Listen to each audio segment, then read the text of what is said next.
Assalamualaikum warahmatullahi wabarakatuh. Selamat datang di mata kuliah Pemahaman Individu Teknik Non-Tes. Di sini saya akan menjelaskan mengenai salah satu teknik non-tes dalam bimbingan dan konseling, yaitu teknik sosiometri. Kita mulai dari pengertian. Jadi sosiometri adalah cara untuk mengukur tingkat keterkaitan antara individu. Sosiometri ini digunakan untuk memperoleh data mengenai hubungan sosial dalam suatu kelompok, dari skala kecil sampai ke tingkatan yang sedang, berdasarkan preferensi pribadi antara anggota kelompok, yang jumlahnya bisa dari 10 sampai dengan 50 orang. Kenapa hanya dalam kelompok kecil? Karena jika menentukan hubungan sosial terlalu banyak jumlahnya, maka akan mengalami kesulitan. Kemudian apa sih tujuan dari sosiometri ini?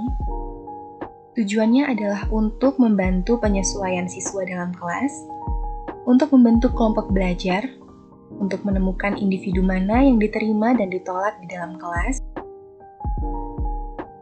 kemudian untuk membangun dan memperkuat kesulitan hubungan sosial yang terjadi, dapat juga untuk merencanakan program yang konstruktif untuk menciptakan iklim sosial yang lebih baik, serta membantu meningkatkan partisipasi sosial di antara siswa.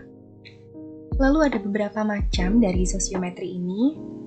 Yang pertama adalah tipe nominatif, yang kedua adalah tipe skala bertingkat, dan yang terakhir tipe siapa dia. Kita mulai dari tipe yang pertama, yaitu tipe nominatif. Dalam tipe ini, nanti individu dalam kelompoknya akan diberikan pertanyaan mengenai siapa teman yang disukai dan siapa teman yang tidak disukai untuk mengerjakan suatu aktivitas tertentu. Pilihannya harus diisi dengan berurutan, berdasarkan dari yang disenangi sampai turun ke yang tidak disenangi. Biasanya dari tipe ini hanya akan diberikan 3 pertanyaan, karena jika terlalu banyak akan menyulitkan konselor atau guru BK karena tidak bisa menentukan pola interaksi dari suatu kelompok. Kemudian ini adalah beberapa contoh pertanyaan dari tipe pertama, tipe nominatif, yaitu, kamu ingin duduk sebangku dengan siapa? Siapa teman yang kamu ajak bicara ketika kamu sedang kesulitan? Siapa teman terbaikmu? Jika ada kerja kelompok, dengan siapa kamu akan berkelompok? Kemudian lanjut ke tipe kedua, yaitu tipe skala bertingkat. Dalam tipe ini nanti akan diberikan beberapa statement atau pernyataan yang disusun secara bertingkat, yang menyatakan hubungan atau interaksi paling dekat sampai ke hubungan yang paling jauh. Dari setiap statement atau pernyataannya, individu akan diminta untuk mengisi salah satu nama temannya yang hubungannya sesuai dengan yang dinyatakan tersebut.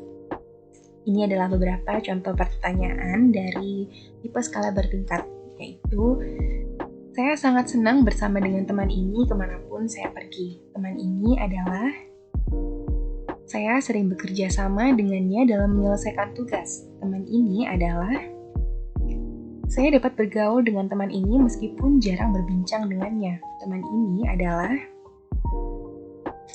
lanjut ke tipe yang terakhir, tipe siapa dia. Dalam tipe siapa dia ini akan diberikan sejumlah pernyataan tentang sifat-sifat individu. Sebagian dari pernyataan tersebut sifatnya positif, dan sebagainya lagi mengungkapkan sifat yang negatif. Nanti masing-masing individu dalam kelompok akan diminta untuk memilih teman-temannya yang memiliki sifat yang cocok dengan pernyataan yang disebutkan. Sosiometri ini biasanya disebut juga dengan tipe guess who atau siapa dia. Bisa juga disebut dengan who they are atau siapa mereka, karena pada setiap statement atau pernyataannya kemungkinan pilihan bisa lebih dari 2 orang. Ini adalah beberapa contoh pertanyaan dari tipe siapa dia. Di kelas ada teman yang tidak pernah marah meski diganggu. Dia adalah, di dalam kelas ada teman yang selalu murung, tidak pernah bergurau, dan selalu menyendiri.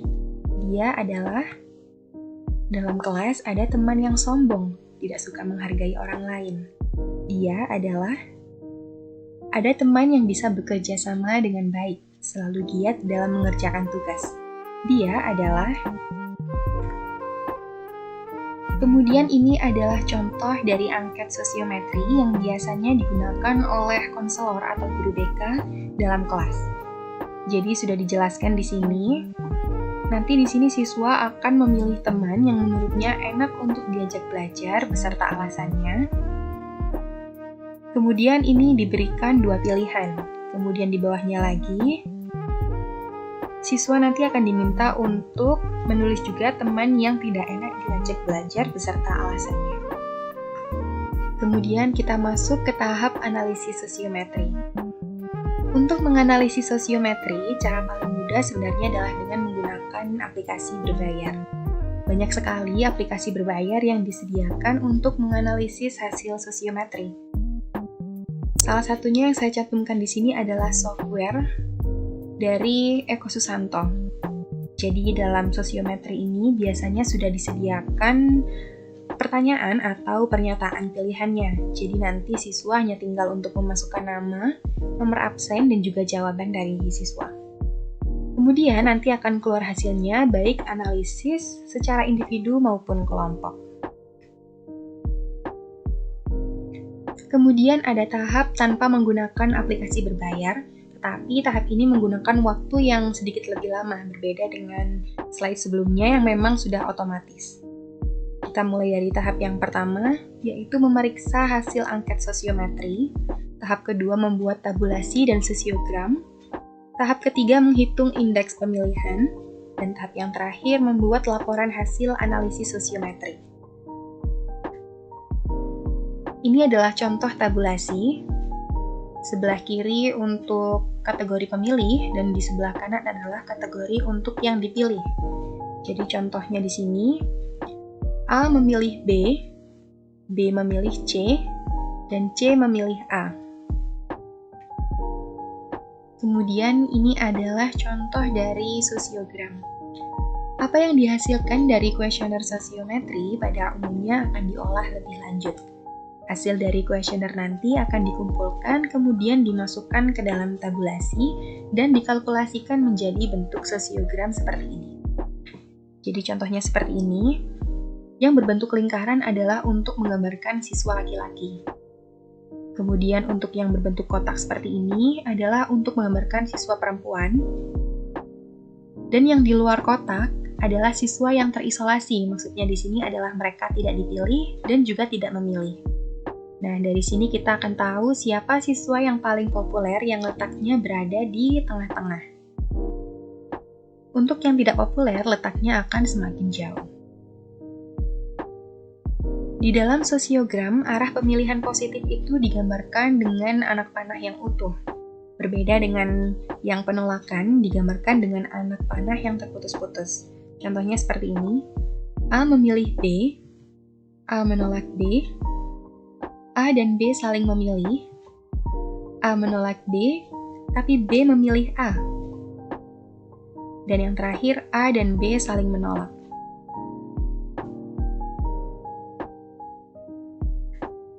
Hubungan sosial individu dalam suatu kelompok yang membentuk suatu susunan tertentu dinamakan konfigurasi. Nah, ini adalah beberapa contoh konfigurasi, sama seperti dalam tabulasi yang tadi. Kemudian pada gambar di sini menunjukkan bahwa hubungan sosial yang lebih kuat dari sebelumnya. Untuk konfigurasi yang ini sebenarnya menunjukkan hubungan sosial yang kurang baik. Di sini G sebagai pusatnya. Kemudian jika G ini hilang, maka kelompok sosial akan pecah. Nah, seperti itu tadi penjelasan mengenai sosiometri. Cukup sampai di sini. Terima kasih. Wassalamualaikum warahmatullahi wabarakatuh.